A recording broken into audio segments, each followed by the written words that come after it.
കുട്ടികൾ ഒരു ഫുട്ബോൾ കളിക്കുന്നു. നാട്ടിലൊക്കെ നല്ല കാര്യമാണല്ലേ, സന്തോഷത്തോടെ പ്രത്യേകിച്ച് അവധിക്കാലത്ത് കുട്ടികളൊക്കെ മത്സരങ്ങൾ സംഘടിപ്പിക്കും. അതിൽ ഒരാൾക്ക് ചുവപ്പ് കാർഡ് കിട്ടി, നിയമപ്രകാരം അയാൾ കയറിയിരിക്കണം. പക്ഷെ ആ കുട്ടി എന്ത് ചെയ്തു, നേരെ വീട്ടിലേക്ക് പോകുന്ന രക്ഷിതാവിനോട് കാര്യം പറഞ്ഞു. അതേ രക്ഷിതാവ് ഹാരിസ് വടിവാളുമായി വന്ന് കളി നടക്കുന്ന ബാക്കി പിള്ളേരെ ഭീഷണിപ്പെടുത്തുകയാണ്. മൂവാറ്റുപുഴയിലാണ് ഈ സംഭവം.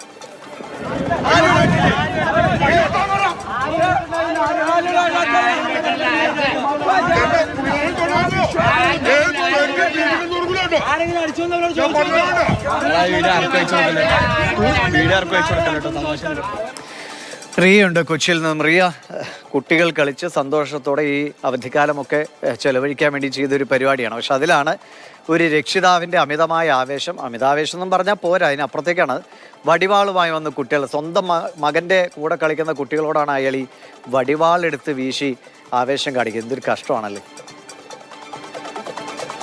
ദിവിഷ, നമ്മുടെയൊക്കെ നാട്ടിൽ നടക്കാറുള്ള സാധാരണ ഒരു ഫുട്ബോൾ മത്സരമാണ്. അതിനിടയിലാണ് ഇങ്ങനെ വടിവാളുമായി എത്തി കുട്ടികളെ ഭീഷണിപ്പെടുത്തുകയും അവർക്ക് നേരെ വടിവാള് വീശുകയും ഒക്കെ ചെയ്തൊരു സാഹചര്യം മൂവാറ്റുപുഴ മാറാടിയിൽ ഉണ്ടായത്. ഇന്നലെ 2 മണിക്കാണ് ഈ സംഭവം നടക്കുന്നത്.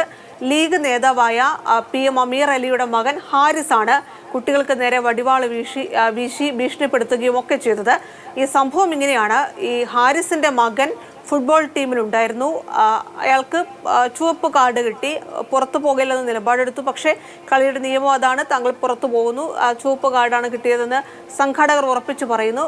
അതിന് പിന്നാലെ അവിടെ നിന്ന് പോയ ഉസ്മാനാണ് അച്ഛൻ ഹാരിസുമായി അവിടേക്ക് വരുന്നത്. പക്ഷേ ഇയാൾ വരുന്നത് കയ്യിൽ വടിവാളും പിടിച്ചാണ്. അങ്ങനെ കുട്ടികളെ ഒരു പരിഭ്രാന്തരാക്കി അത്തരമൊരു സാഹചര്യം അവിടെ ഉണ്ടാവുകയായിരുന്നു.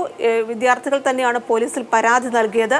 ആ ദൃശ്യങ്ങൾ, നമ്മളിപ്പോൾ കാണുന്ന ദൃശ്യങ്ങൾ സഹിതമാണ് പോലീസിൽ പരാതി നൽകിയത്. തുടർന്ന് ആയുധം കൈവശം വെച്ചതിന് പോലീസ് കേസെടുത്ത് അറസ്റ്റ് രേഖപ്പെടുത്തിയിട്ടുണ്ട്. എന്തായാലും ഇത് ഒരു അസാധാരണ സാഹചര്യമാണ്. പട്ടാപ്പകൽ 2 മണിക്കൊക്കെ വടിവാളുമായി കുട്ടികൾക്കിടയിലേക്ക് വരിക, അവരെ ഭീഷണിപ്പെടുത്തുക എന്ന് പറയുന്നത് അത് അത്ര സുഖകരമായ കാര്യമല്ല. അത് നമ്മുടെ നിയമ സംവിധാനം, നമ്മുടെ ഒരു സമാധാന അന്തരീക്ഷത്തിന് എതിരായ കാര്യമാണ്. എന്തായാലും പോലീസ് ഇയാളുടെ അറസ്റ്റ് രേഖപ്പെടുത്തിയിട്ടുണ്ട്. പക്ഷെ ഒരു നിസ്സാര സംഭവത്തിനാണ് ഇങ്ങനെ ചെയ്തത് എന്നതാണ് വളരെ വിചിത്രമായി നിൽക്കുന്നത്.